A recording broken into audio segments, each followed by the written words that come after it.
Good evening. Hello, everybody. It's so nice to see you. Thanks for being here. Yeah. Good evening. I'm Stesha Brandon. I'm the Literature and Humanities Program Manager here at the Seattle Public Library. And as we begin tonight, I'd like to take a minute to acknowledge that we are on Indigenous land. We respectfully acknowledge that we are gathered on the ancestral lands of many Indigenous peoples, particularly those of the Coast Salish region. This includes the Duwamish, Suquamish, and Muckleshoot peoples, among others, who have lived in relationship with the lands and waters of the Puget Sound since time immemorial. I'll also mention that the library is a really great place to start if you are looking for resources to learn about colonization and its impact on Native people and their lands. So thanks for that. Welcome to tonight's program, presented in partnership with Mums Books, Densho, and University of Washington Press. I have a couple quick announcements before we get started. First, we are grateful to the Seattle Times for their generous support of library programs. Thank you as well to the Seattle Public Library Foundation, whose support helps the library provide free programs and services for everyone in our community. We have assistive listening technology available on the table over here by the door. If you find that you need a headset during the program, you can give me a little wave. I will hang out over there and be looking at the audience, so you can just give me a little wave if you find that you need one, and I'll bring one to you. And there is going to be a Q&A after the event. We will be running mics into the audience so that that everybody can hear your wonderful questions. So just when we get to that portion of the evening, you can raise your hand and then we'll bring a mic to you. And finally, you received a survey when you came in. Please feel free to fill that out after the event, and you can return them as you head out into the evening. Now I am delighted to introduce our program. The Seattle Public Library is one of nearly 190 libraries on the West Coast that are celebrating One Book, One Coast this spring. The project is highlighting George Takei's graphic memoir, They Called Us Enemy. We've scheduled a number of programs in the next few months that give you an opportunity to learn more about the incarceration of Japanese Americans during World War II and the various perspectives and feelings of those who were impacted. We are so delighted to host Tamiko to discuss her new book, A Place for What We Lose, which reckons with her father's death and the Japanese American incarceration. Tamiko Nimura is a creative nonfiction writer living in Tacoma, Washington. Her poems, essays, and interviews have appeared in the San Francisco Chronicle, The Rumpus, Hyphen, and elsewhere. She's the co-author of the graphic novel We Hereby Refuse, Japanese American Resistance to Wartime Incarceration, which was a finalist for the Washington State Book Award in 2022. Tamiko is going to talk a little bit from the podium here and has a brief presentation to share. And then after that, she's going to be joined on stage by two local luminaries. She'll be talking with Caitlin Oiye Coon, who is a Yonsei, who was born and raised in Seattle. Her interest in the incarceration stems from her paternal family's experiences at Tule Lake Incarceration Camp. She currently serves as the archives director at Densho, where she oversees a team dedicated to the preservation and access of historical materials and oral histories through digital technologies. She's developed and currently manages the organization's digitization program, helped establish archival best practices, and created training curriculum for partner organizations. She has over 15 years of experience as an archivist with a specific interest in community-based archives and the impact of technology in the archival profession. And we've had the pleasure of working with Densho on several programs through the course of this project this spring. And they'll be talking with Shawn Wong, who is the author of the award-winning novel Home Base and the novel American Knees, a romantic comedy that was made into an award-winning feature film. Shawn is also the co-editor and editor of 6 Asian American and American multicultural literary anthologies, including the pioneering anthology, is that right, Shawn? Where did you go? Did I say that close enough? An anthology of Asian American writers. Shawn is currently the Byron and Alice Lockwood Professor in the Humanities and Professor of English at the University of Washington. So please help me welcome all of our speakers, but Tamiko's up first.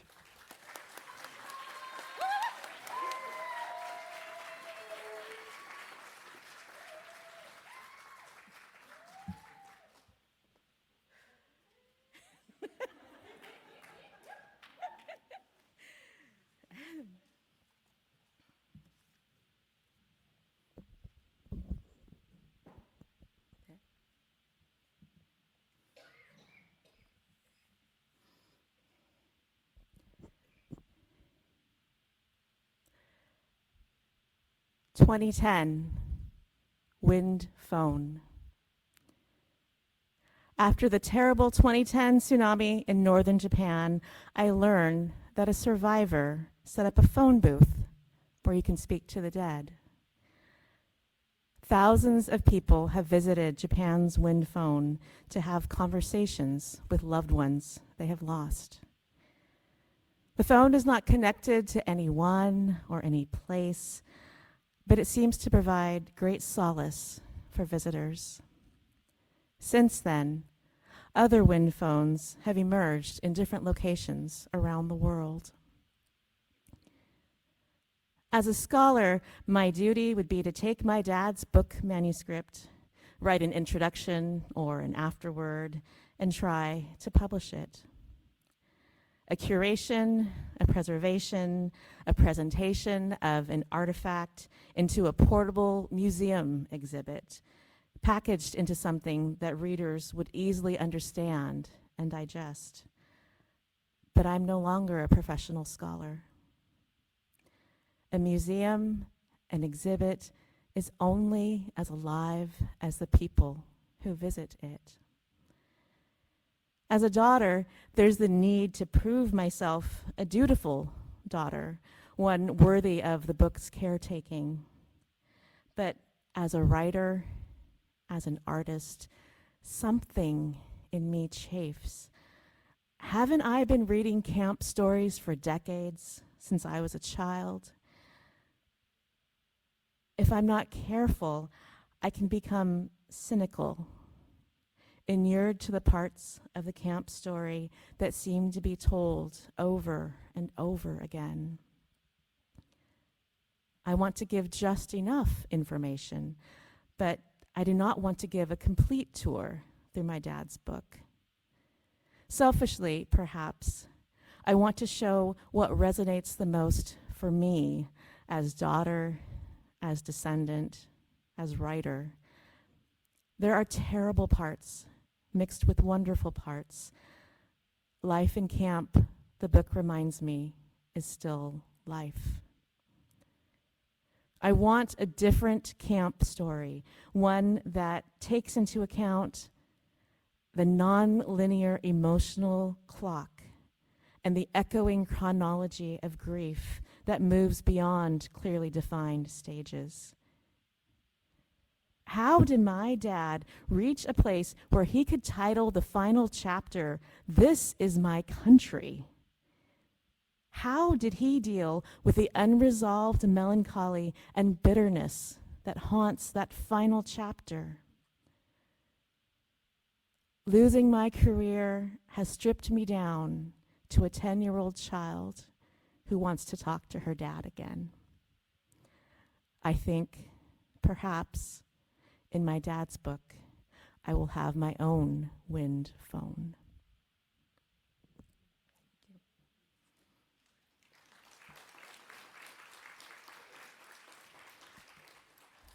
Good evening, everyone. Come on. Come on. Thank you. Okay, come on. My name's Tamiko Nimura. I am just, I'm so thrilled to be here. I lived in Seattle when this library opened, and when it first opened up, I had a really great realization, actually, as I was walking from the top of the stacks all the way down. I realized I was with my kids and my husband, and my one kid was in a stroller, and I realized that I had avoided libraries for decades.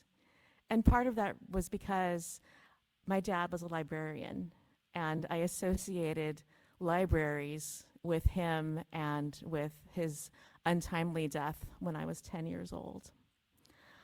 Before he passed away, my dad gave me this book of his to read. I was maybe 9 years old or so, and he gave me this stack of typewritten pages, and you can see them up here. It was a book that he called Daruma, the Indomitable Spirit. Do people know what a Daruma is? Yeah, no, it's okay, sort of. Yes, yes. So you can see the red figure over there. That's a figure drawn by Marie Okuma Johnston, who's a Seattle artist. Um, According to Buddhist legend, Daruma-san was a monk who meditated for such a long time that when you tried to push him over, you couldn't do it. His legs were sort of frozen right into one spot. So my dad called his memoir Daruma, and he was never able to get it published before he passed away.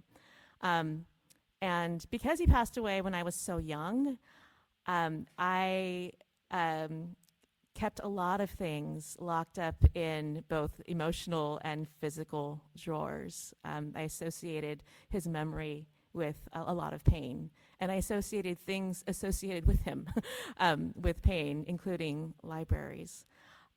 So what the book that we have here tonight is called A Place for What We Lose, A Daughter's Return to Tule Lake.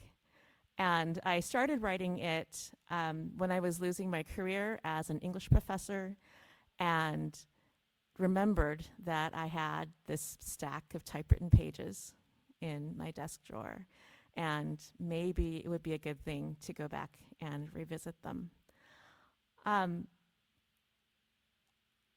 And what I realized as I was rereading his book was that a few things, well, lots of things, but one of the things what I realized was that I had basically turned from grieving the loss of my career to this unprocessed grief. I had not really grieved my father.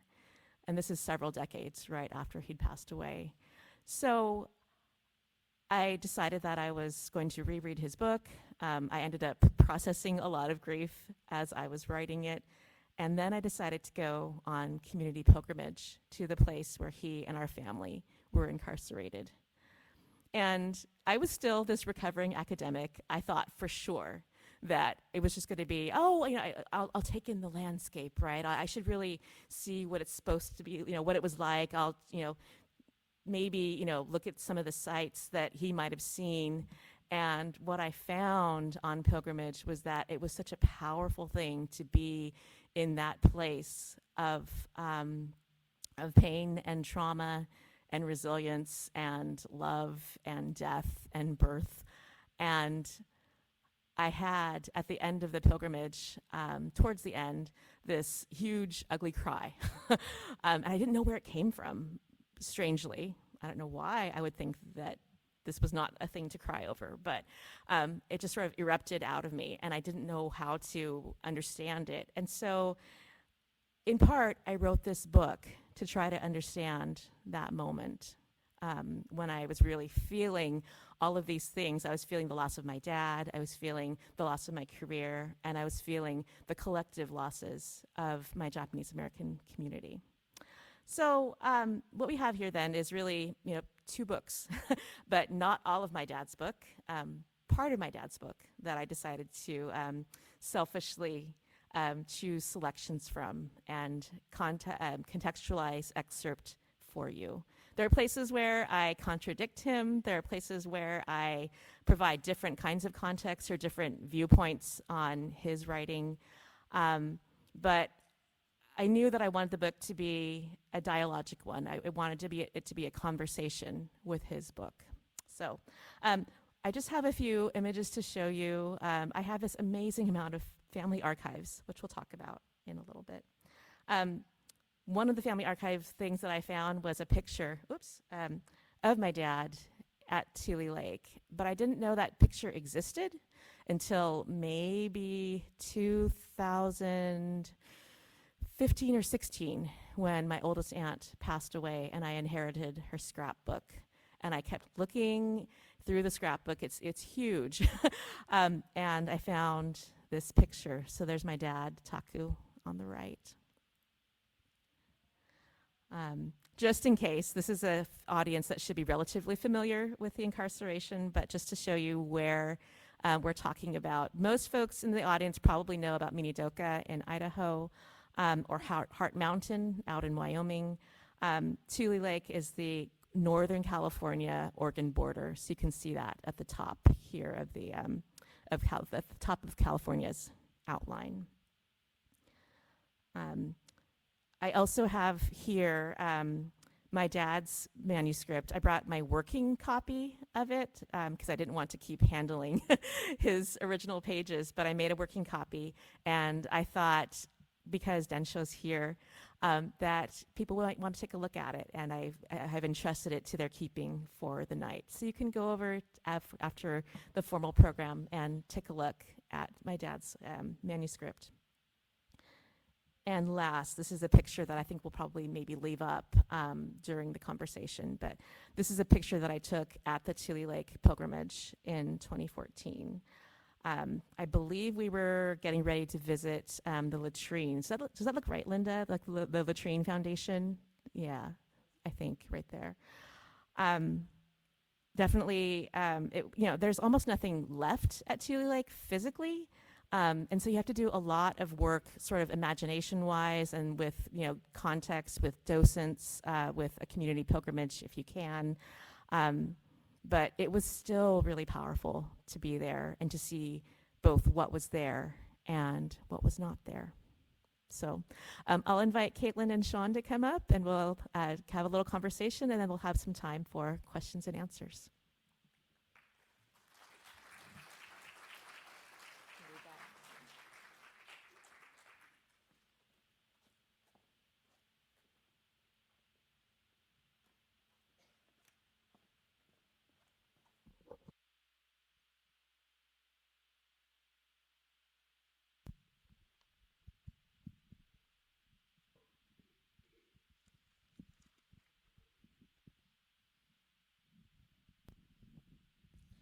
Hi, everyone.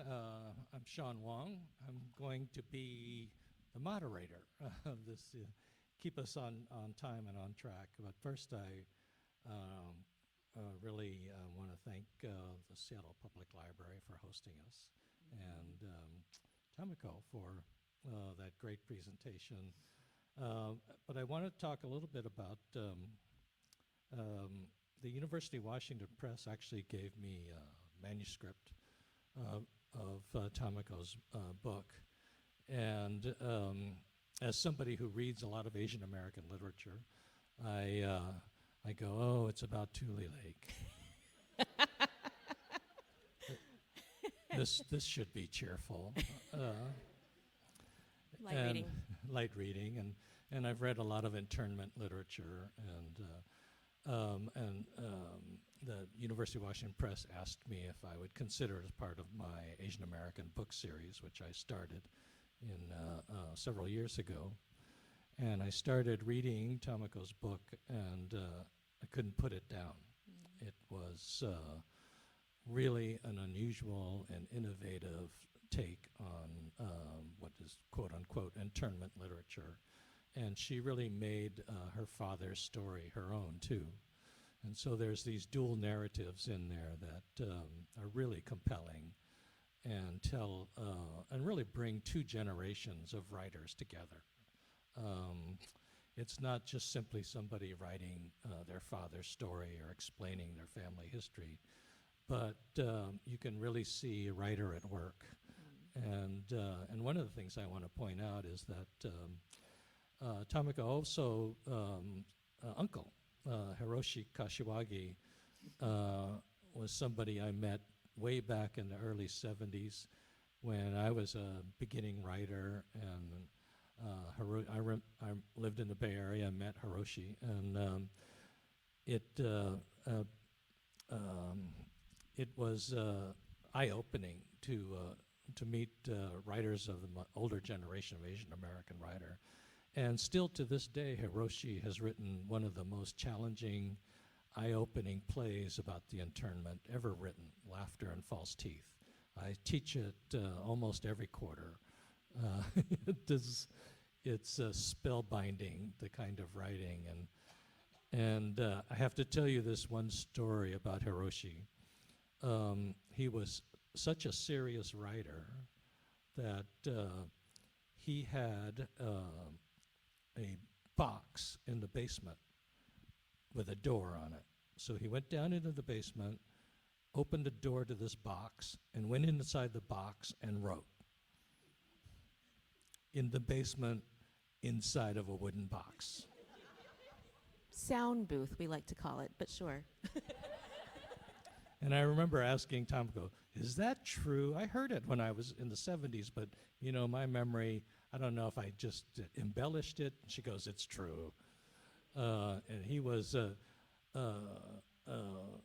compelling writer, and one of the most impressive things that I remember about him was he was angry. And he knew how to articulate that anger. And we were just talking just at the beginning, and Tamiko said he would be yelling at the news, on TV, which is exactly what I do these days. Now that I am Hiroshi's age, I don't know if any of you do that, but I yell at the news all the time. And my voice seems to be getting louder and more enraged. But Tamiko comes from that kind of not only literary tradition, but that kind of activism as well. And this book really narrates, I think, that kind of activist foundation, as well as telling a valuable family history. So thank you so much for your contribution. Thank you. Fun fact, Shawn recruited me to the University of Washington. And I was so excited to meet him because I loved his novel, American Knees.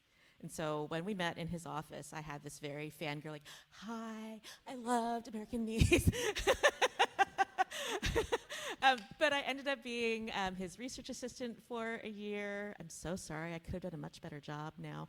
But really, though, Shawn has such deep ties with my family history, but also with my own history. So I just could think of nobody better to be part of this conversation. So thank you, Shawn. Thank you.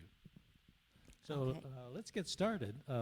Caitlin, on my right here, has prepared some questions, and so we're just going to have a little conversation, and then we will open it up for questions from the audience as well. Hello. Sorry, my notes are on my phone because my printer doesn't work. Oh, I hate that. I know. But anyway, thank you so much for having Densho here, and I was very excited to be able to read your book, it was really great. And my copy here is all marked up and everything. But so the first question, I feel like you kind of answered this already when you were up here, but just to kind of open it up and see if there's anything else you wanted to talk about. Your book is like two memoirs in one, your father's and yours. And I was just wondering how you came up with the idea. Yeah, I really wanted to do something with my dad's book. I knew it was really valuable. It had a lot of great historical information. But as I talked about in the selection that I read for you all, I wanted something really different. There are enough narratives now about the incarceration. Even when I started writing this book 15 years ago, there are enough of narratives that I think the landscape can handle something different and something new. So that's what I hoped. Yeah. Okay. So my second question: archives and libraries are a strong presence throughout your memoir. Why was it important for you to organize the book in the way that you did? And do you maybe want to describe how you've organized the book, since some of you have not necessarily seen it? Yes. And was it a tribute to your father and his background as a librarian? Yeah, so I have a great story about this. So let me know if I talk too long. But I've been trying to write this book for 15 years and tried on a bunch of different structures because I knew I wanted to have my dad's story. I knew I wanted to have my perspective on his story. So I tried a bunch of things. I tried on the sort of hero's journey that people might be more familiar with. Hero leaves home, right? Harry Potter, Star Wars, whatever, The Hobbit, right? And maybe up until like 2 years ago, the book was called Pilgrimage, and it was going to be structured around the Tule Lake pilgrimage. So it was going to be me leaving my home and then driving, being on the bus. I have people here who've read earlier versions of it, so I'm just laughing. It's very different now. And then I tried on, let's see. Oh, I tried it on as a sort of like a series of movements, right? Mike might remember this, my wonderful editor, that it would be sort of, like a symphony, maybe like there's this movement, this movement, this movement. And when I turned in the book to the press, it had 3 distinct strands, and one of them did not quite seem to fit. And so Mike and Lauren called me in and said, so we don't think that this particular strand quite works as well. And I thought, okay, well, all right, we can do this. So 20,000 words came out. And I was left with a book that I didn't know what to do with. It was just sort of this mixed tape of like all these vignettes, there's lists, there's encyclopedia entries, there's prose poems, lots of different things. And I was talking to a couple of friends online who are Filipina-American writers. One of them is the wonderful writer and editor, Lisa Factora-Borchers. And she said to me, Tamiko, this might not quite hold water for you, but how does the book want to be structured? Now, this sounds incredibly woo-woo, I know, but I'm from California. And I did this. When you really feel something really hits you and you kind of do this, that's what I did. And I said, it wants to be a library. And so I went back to the book, and it was in sections already, kind of strands. And so I thought, oh, okay, this is it. I'm going to call the sections dealing with the pilgrimage travel, nonfiction travel. The sections where I provide historical context, I'm going to call nonfiction history. The sections that are childhood memories, I will call children's room. And in my head, I was walking through my hometown childhood library. Somehow I added on archives there because I love archives. And I added on a community meeting room, and I thought, this is what I want to do. So the book is structured like a trip to a physical library. You start with reference, right? Because if you have a research question, you start with reference, and goes through different sections. Some of the rooms appear a couple of times. And here was the kicker that really kind of put it over the top for me. What's the section where you leave the library? What do you do before? What section do you visit before you go? Yeah, checkout, otherwise known as circulation. My dad was the head of circulation. See? And so it all fit, right? It all just kind of fit. And so there was another kind of revision where I think I had to cut a couple of the sections into pieces. There's a card catalog for those of you who are analog kids like me. And I really wanted to do that. And so it didn't set out to be that tribute to my dad, but it just fit, right? That was how I had to do. So that's the story of the book. So if you look through the table of contents, that's how it begins. It's referenced through circulation. Yeah. And how appropriate that we're at the Seattle Public Library. I know. That is huge and has literally every section. Literally probably every section. Including Yes. archives. Yes, So. exactly. Yes. And I love libraries as well and archives. So Yes. it definitely, when I heard that, before I got my copy, I was very excited to read through it in that way. So I wanted to talk about the part of your dad's memoir that talks about burning photos. Yeah.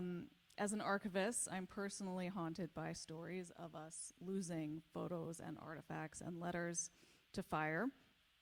At Densho, we've spent over 30 years trying to ensure that we've preserved the history, and you have been a part of that by letting us digitize your collection. Why did you want to share your collection with Densho? And then what was your own process for doing the archival research for your for your memoir? I know you've been working on it for a while and you have a lot of knowledge, but was there anything, Oh yeah, for sure. For sure. So just to give a little bit of context, folks were told, Japanese Americans, a lot of them, not all of them, but a lot of them were told that they had to burn anything with Japanese writing or, pictures, right, that had anything to do with being Japanese. My dad, there's a section in my dad's book where he and my uncle are just feeding pictures and books and letters into the fire. Wisely, my grandfather did not burn his own passport or my grandmother's passport, and I still have those. And so they're that much more precious to me. So when my oldest auntie died, and I inherited this amazing scrapbook of hers, she had been keeping a scrapbook through the incarceration and beyond, and some friend of hers just kind of noticed that it was falling apart and basically sat down with her and put everything into sort of archival safe pages, archival safe materials, and asked her about everything in her album. And so I thought, this is just an amazing kind of artifact, right? And because she had just passed away so recently, and her three sons decided that I should her two sons decided that I should have it. I was like, what if something happens, right, to me or to this actual, this physical artifact? And so my first thought really was, I want Densho to scan it for me and keep it, at least some version of it, safe. So it was partly a kind of, partly a kind of grief and partly a kind of panic, but also, but also I knew that you guys would keep it with the kind of care that it deserved. And we can share it with all the other stories. Yes, and exactly. all the other context. Yeah, behind it. and there was a whole bunch of archival research that I did, certainly in, there was my aunt's scrapbook, there was my dad's book, and then there were all these questions that I had about my grandfather's arrest from within Tule Lake, which is a story that I've not heard of very often at all. He was the first Issei to be arrested from within Tule. The FBI came to his family barrack and took him away in front of the kids. And so I wanted to know what that was about. And so part of what happened was I was able to request my grandfather's file from the National Archives.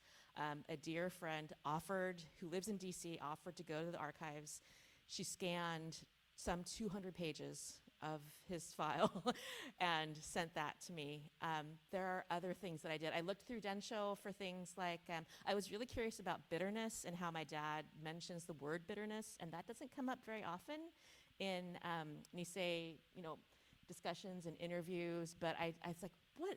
And I remember hearing Hannah and Noam Maruyama's podcast Densho, where they had done that kind of indexing kind of work along with the tags that you guys had. And I was like, what if I put in bitterness into Densho's search engine? What would that bring up? And so it brought up some amazing stuff. Certainly a bunch of Nisei who had talked about bitterness in ways that you would not expect them to. There was a Nono boy he would expect to be bitter, but was not, right? The great writer Hisaya Yamamoto talked about being bitter, which I thought was interesting and fascinating. And then there were several Newsweek articles that kind of predated the whole Newsweek model minority myth article that that basically had these terrible headlines. Like one of them was, too grateful to be bitter. Yeah. Yeah, and there was another headline, and these are all before that sort of famous Newsweek article about about Japanese Americans, success and all of that. And so I was like, goodness, they were laying that foundation so early, right? And it was probably in part the Japanese American Citizens League that was laying the foundation for legislation to get sort of early forms of reparation. But I was just sort of amazed and horrified and all those things. And then I had to look at like I interviewed my aunt, I interviewed my mom. I looked at websites about California Japantowns to see what those early communities would have been like. There was a lot of archival research, in short, but Densho's indexing and all of that was so helpful. There's scans that I could not have gotten anywhere else. Well, I'm glad that we could help with that. Yeah. It's also interesting about bitterness.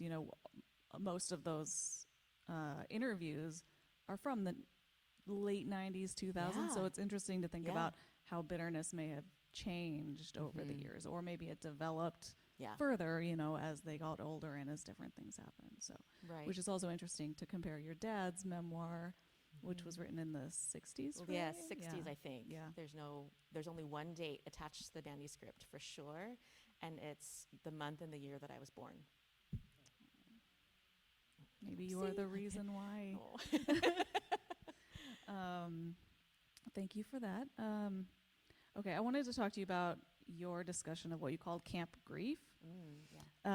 Can you talk to me about more about that idea? And do you feel like you and your dad's memoirs were kind of acts of healing within camp grief? Okay. Yeah, I talk about camp grief in the book as a way to try to name the thing, the emotion, the feeling that I've had around the incarceration for so very long as a descendant and someone who knows that history fairly well. And I was trying to distinguish it a bit from the other kinds of grief in the book that I talk about. So there's the sort of early parental loss, there's the career loss, but the kind of feeling that I have, and maybe others do too, around the incarceration, I call camp grief. A very specific kind of, I know, when it gets mentioned, you kind of, there's something that kind of hits you right here, right, or maybe in here, and it's something that for me manifests often as anger, and I am not an angry person, in case you couldn't tell. So it's something that is really. It's something distinct for me. And I thought, okay, I'm going to call this camp grief. I think this is how it feels for a lot of folks that, I'm so angry that, this happened. I'm so angry that we're still dealing with it. And now camp grief has this whole new dimension of, and we're repeating the history all over again. So it's something that I think I'm still working through, honestly. But I also talk about it in the book as giving me a sense of purpose. Yeah, I mean, you have committed much of your life to it, especially Yes. with the Tule Lake Pilgrimage Committee and all of those works. Yeah. But yeah, Yeah. Shawn, did you? Yeah, I think, talking about the idea of camp grief, also one of the things you explore in the book that is sort of related to that is you really take some time to explore the idea of absence and the theme, and Yeah. your father being absent from your life, but also that removal of Japanese from their homes on the West Coast, and it created another kind of absence. And I really found that fascinating in your narrative to keep coming back to that theme of absence, and Yeah. kind of it helps, I think, people not familiar with the experience to really understand that on that level. Thank you. Thank you. Yeah, I wanted people to feel, and I went to great lengths. There was music that I would put on to make myself cry, to just make sure that that people were feeling this, because I think there are a lot of narratives about the incarceration where people are not letting themselves feel on the page for a variety of reasons, and I really wanted this one to be a book where people felt that, because if you feel it, hopefully you're going to remember it. If you feel it, you're going to remember it. And if you really feel it, really remember it, then you will be inspired to take action and to form different chains of solidarity. Yeah, I think that really came through Good. in your narrative, and being responsible for somebody's voice who's absent from your life, and that was really clear. And I was when I first read the manuscript, I was so enthralled by your voice. I remember saying to your editor, Mike, I said, "You got to tell her to take the footnotes out of the manuscript." Because when I saw those footnotes, it just interrupted the flow of that narrative. I said, she shouldn't be giving credit to anybody. And if she has to explain, if there's a footnote because somebody else said something, she should figure out a way to say it herself. Because I don't want anything to detract from that threaded narrative that goes through the story so well. Tell them what you told me about Kathy Park Hong. Right. So she quotes Kathy Park Hong's book, and that footnote was so jarring, and I think I said, "You Mike. don't owe Kathy Park Hong anything." Just say it yourself. She can quote you.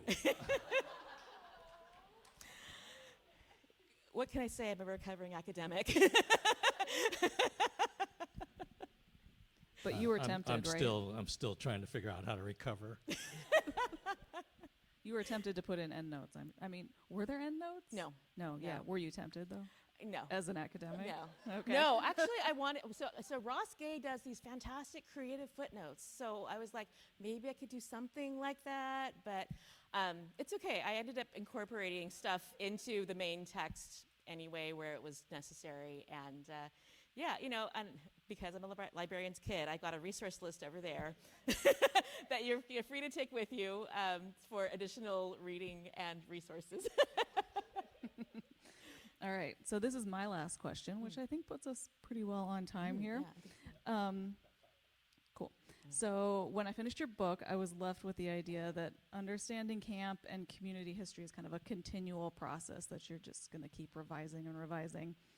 You peel back layers, uncovering new stories that change how you might understand things. As someone who has been immersed in the history your whole life, was there anything during the writing process that made you look at the incarceration in a new way? So much, right? So much. I mean, just one example, right, is that of my grandfather's story. There was so much around my grandfather's story that I was just like, how do I find more out about this? How do I go even about, finding these things out? The whole bit on bitterness was actually, it's sort of scholarship, but it is sort of my contribution to discussions, right, about bitterness, because I thought that was an important part. And that changed as I thought. I really had sort of thought, like the No-No boys would be, the bitter ones, right? But, Morgan Yamanaka is one of the most well-known No-No boys, and he was like, bitter? Why would I be bitter? So things like that really surprised me. I forgot to answer your question about healing, and so that might be another thing to kind of to think about and wrap up here. I mean, yes, right, there was absolutely healing going on, and I think there's still going to be different kinds of healing happening always. But probably the best form of healing I could think of is that I learned through writing this book to not just associate my dad's memory with pain. And I had written those sections really early, probably the 12, 14 years ago. But I realized as I was going through that in order for people to feel that loss of him, I had to go back and give people what I had with him, at least for those first 8, 9, 10 years. And so I got to go back to happy memories of him. And in doing so, quite therapeutically, right, reframed that whole experience. So I could talk about him now, right, without it being such a terrible thing. I actually interviewed my mom, right, for this book because there were more details that my editors wanted to know about his early life. And I talked to my mom, and we talked for maybe 20 minutes on the phone, and that was one of the longest conversations that we've had about my dad since he passed away in 1984. So I think there is still lots of healing to be happening, but that part feels really good. Yeah, and I don't know if we ever fully heal, right? You just take right? steps Yes. in the process of dealing with it. Yes, exactly. So. And I think, I hope that the structure of the book reflects that as well. Thank you, Caitlin. We're going to want to open it up for questions. We have microphones here. If you have a question, raise your hand and we'll bring you a mic. We have about 10, 15 minutes, and then we're going to go to book signing. And activities. And there will be an exam. No. Sean's a good grader, though. You'll be fair. Yes. Who has a question? Anybody have a question? I see one up here. Hi, John. Thanks, Tamiko. It's so cool to see this all come to life. I was wondering, now that you've gone through this whole process and you have a finished thing, how do you hope that it will shape your daughter's experience and sort of the future generations that will experience this? One of them is here, so I just. um, oh. Yeah, the book is, the book has me and my dad on the cover, right? But it's dedicated to my mom and my incredible niece aunties and my sister and our children. And I just found out that my 10-year-old niece actually is reading it for her nighttime, for her kind of nighttime reading. I hope that they get a broader sense, right, of our family history. There's some just great details about our family's life before the war that I didn't really know until I did the writing of this book, and that they gain their already strong sense of resistance and solidarity.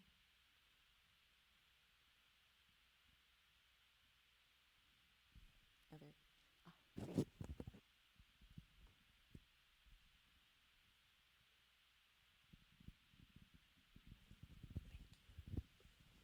Hello. I was wondering while I was listening, talking about the format of the book being kind of a balance of your father's manuscript and also your perspective. Did you have any difficulty balancing like his perspective versus what you wanted to say? I actually wrote a whole one-act play, which is not in the book. Mike made me take it out, which is fine. But I wrote a whole one-act play between what I thought was the sort of three selves of me. So there was the daughter, there was the descendant, and the writer. And for a long time, the book had those labels attached to the different section, like the different mini sections in the book. And then I thought, it's all me. But I did write this one-act play between the daughter, the descendant, and the writer. And the daughter and the descendant were trying to duke it out about how much to include of my dad's book in this book. And the daughter won. The daughter said, I knew my dad best, and my dad would not want me to make my story small. And so we have what you have in front of you. But also, my dad's book exists in the Hoover Institute at Stanford. So it's not like, I have this only copy and I'm hoarding it and nobody else can can see it. So my dad's book exists in this other form and in this other place. And so I felt freer to then be really selfish about what I was choosing. And my hope was that by using my perspective, that I would be the sort of contemporary portal for a contemporary reader into my dad's book.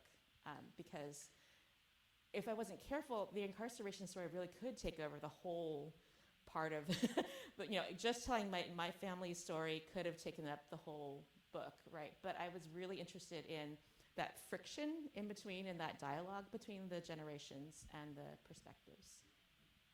Thank you. Thank you. Other questions? Oh, Chelsea, we have one down here. Theo down here.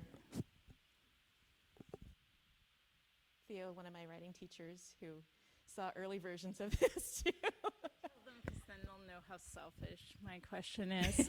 So my question is, so many writers that I meet, they do have a family story that pulls on them, but they're writing memoir.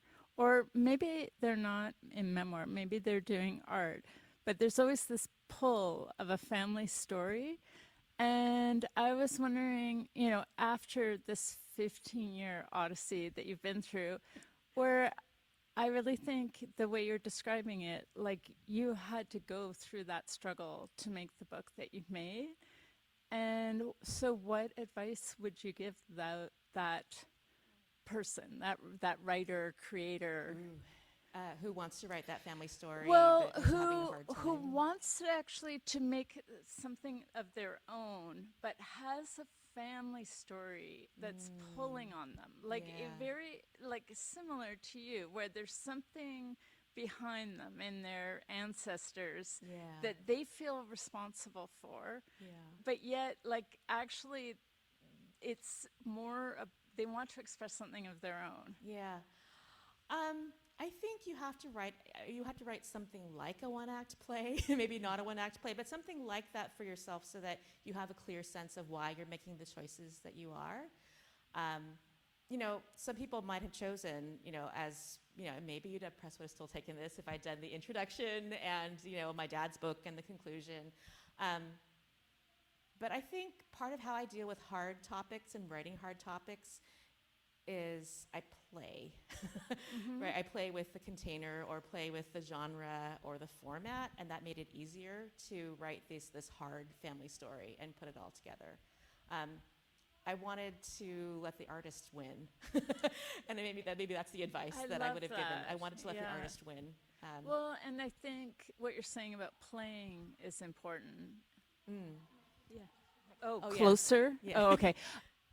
Could you give a quick example of playing? Playing. Well, I mean, the whole structure of the book, right? That was truly a form of play. I did mock encyclopedia entries in a couple places, right? Because I didn't want to do the boring footnote and note, whatever. Like, oh, here's this. Here's what Tule Lake is. Here's what a pilgrimage is, right? And so I made those into mock, encyclopedia entries. Yeah. I did some lists, right? There's a list in the book that is just called Ways to Approach His Book, where I just kind of laid out a bunch of things that I thought, okay, it could be a mentor text, it could be it could be a museum exhibit, it could be a book, it could be a sort of apprentice, kind of thing for me to apprentice myself to. And so, yeah, I just played with containers a bunch. And then had all of these crazy containers sitting in my living room around me, trying to figure out what they were going to look like together. But yeah, I let the artist win. Thank you so much. I love that. Well, I love all of it, and the line, "You let the artist win." Let the artist win. Wonderful. Thank you.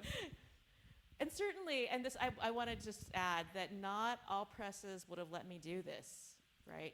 That UW Press is so special, not just because of its long history in Asian American literature, in Japanese American literature, but I was so grateful that they took the book and said, we think we know what this could be. We think we know the potential of it. There were New York editors who were just like, okay, we think she's a good writer, but we don't know how we would sell it. And that never seemed to be a question for the press. The press they were like, oh, we know. And they, in their letter to me expressing interest in publishing the book, which made me cry, it was this whole, like, we see the book in this kind of lineage from these kinds of writers, and we see how it's in that lineage, and we see how it's doing something different. And so, truly, this is a press that knew what to do with this book, and I'm so incredibly grateful for that. Yeah, thank you. Let's see. Oh, question, great. Did you ever have so you talk about your play with your three selves? Yeah. Did you, because your dad died when you were so young, Yeah. and when you were writing, did you ever have a conversation with your dad? I mean, because you're an adult now, like a conversation with your, like you're an adult, you're talking to your dad from your adult side, from your 10-year-old side, imagining what he would respond back to you. Yeah, there are a couple places that I do that, and it's in the book. Okay. Not to sound too teasing about it, but yeah, I did. But I had tried to write to my dad for a really long time, and it was so hard. I just could not do it. And then I was writing an essay a few years ago, and an editor said to me, all right, what would you say to your dad now? And I was so just taken aback and shocked, and I went to sleep, and I woke up in the middle of the night, and these two lines came to me, and I thought, oh, this is what I would say to my dad. But hard one to get to that. Huh? What were they? The two lines that are in the book that are addressed to my dad are basically addressed to the young boy he was, right, in camp. And the two lines are this: you will leave here I will come back for you. So you asked. Yeah, but really, they just came to me in the middle of the night, and I just kind of scribbled them on a Post-it, and like, this is what I would say. So You're not supposed to tell them that. Make them buy the book. Shut. UW marketing is here. And,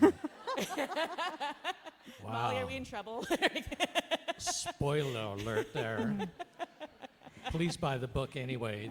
There are more surprises there. We have a question over here, should I go unless you had more to add there. No? Yeah. Well, that's a very hard story to follow with such a dumb question as I have. But I found in my research about the incarceration, and about Minidoka in particular, that there's a book that was published by the administration that it looks like a high school yearbook. Oh, yeah. Photographs of all the people in their dwellings, at their gardens, names, addresses, everything. And we spoke with a relative who said, oh, yeah, well, let me check the book and see whether they were the building next door or 2 doors down. Yeah. And it looks, for all the world, just like a high school yearbook. It's the same publication. Interviews with local merchants. What do you think of that, and how did that fit in? Well, I think it would depend on the camp. Minidoka was really different as far as its living conditions than Tule Lake was, and a lot of the folks were young, teenagers, right? These were, in their 20s, right? And wanted something to do, right? And, so the Minidoka pilgrimages are really different than, from what I understand, than the Tule Lake pilgrimages because of their different histories and the different experiences that folks had in those camps. They still wanted to have a life, right, is my short answer. They still wanted to have some kind of life and connection with everybody else. Maybe I'll just say a little bit. We have plenty of time. No, you keep going. We have plenty of time. Okay. So just before we break for signing and all of those fun things, I brought activities. And I'll explain them briefly. So I'll be signing books, certainly, but I brought some stuff that's all over on that far table there. There is an author newsletter sign up if you want to hear about how the book goes. This is event number 3, and we're planning to take this book all the way to the East Coast eventually. So if you want to follow along for our adventures, feel free to sign up. Let's see, if there's a guest book, date stamped with a library date stamp for today. Feel free to leave me a note in the guest book, or there's some Daruma origami paper if you want to leave me a separate note as well. I'm just putting it all together. I really love notes and handwritten things, and I know I might not be able to talk to everybody, so please leave me a note if you can. Let's see, what else is there? There's a resource list over there that I compiled, and let's see, okay. 2 things. My sister, Teruko, who is a visual artist, created this public art project that we would love for all of you to participate in. I asked her to create a project that honors loss of some kind. And so she has this deconstructed child's kimono. We're asking people to fill out a form over there, a very simple form with your name, where we are, and the name of a person or someone that you've lost, and trace your hand onto this form. I'm going to take those hand tracings back to my sister. She's going to transfer those to fabric, and then she's going to somehow attach those hands onto the kimono, the fabric hands, and create some kind of flower or spiral as a result. She's calling it 1,000 Waves Goodbye. I know. So please, if you are so moved, go and trace your hand for us, fill out a form, follow us along on Instagram. We'll be, kind of updating our accounts with how the project is going. Last thing, I did my Tacoma launch last week in my hometown, and it was at a wonderful letterpress youth arts organization called Right 253. And one of the programs that Right 253 gives books to youth who are being incarcerated right now in Tacoma. It's a program called the Riemann Hall program. And so Right 253 folks designed a print, you can see it on the far right, a letterpress print based on my book, The Wind Phone that I read to you guys about, and it has a line from me, a question from me actually, and a line from my dad. We would love it if you took a look at the form that's in front of that print. I was supposed to have a stack of them for you all tonight, but if you basically scan the code, go to Right 253, donate, and then email me to let me know that you donated to Right 253's Riemann Hall program, I will send you one of those prints. It's a limited edition, but it's really beautiful and very cool. And my thought really was that incarceration is incarceration, and books have been such a lifesaver for me that I really hope that to get books to youth who could really use it.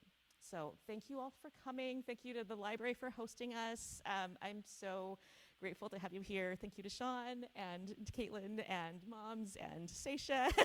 And I could just go on and on. My book acknowledgements are like 5 pages long because I had a lot of people to thank over 15 years, but a lot of you are named in those, and so thank you so much. Oh, wait, there's a, yes, yes. Oh, Amy. Let me bring you a mic. Yeah. Memoirs often, I mean, they do force us to explore, acknowledge, sit with ghosts of our past. What has been the most challenging ghost for you to sit with? The most challenging parts to sit with? The most challenging ghost, whether experience, ghosts. place, person, Yeah, through this process. In some ways, my dad, right? But at the same time, I knew my dad, at least for those first few years. My grandfather's ghost was really interesting because I never got to meet him, but he's such a big part of my dad's book, and his story had so many questions attached to it. And he was a really complicated person, from what I understand. One of my aunties who's still alive has, very fond memories of him.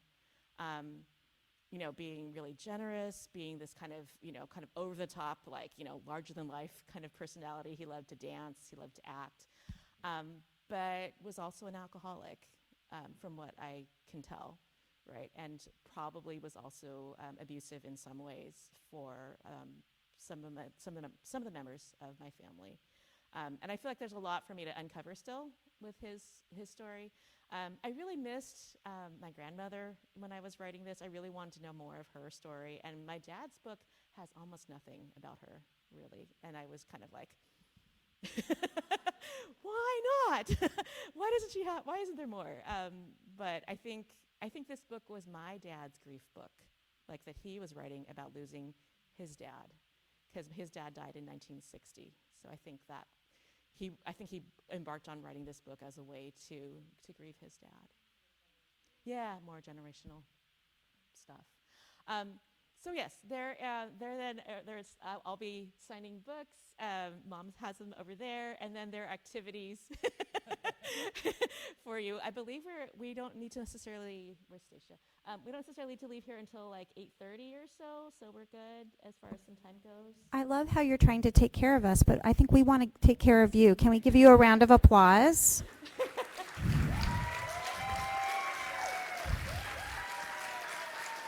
Thank you so much.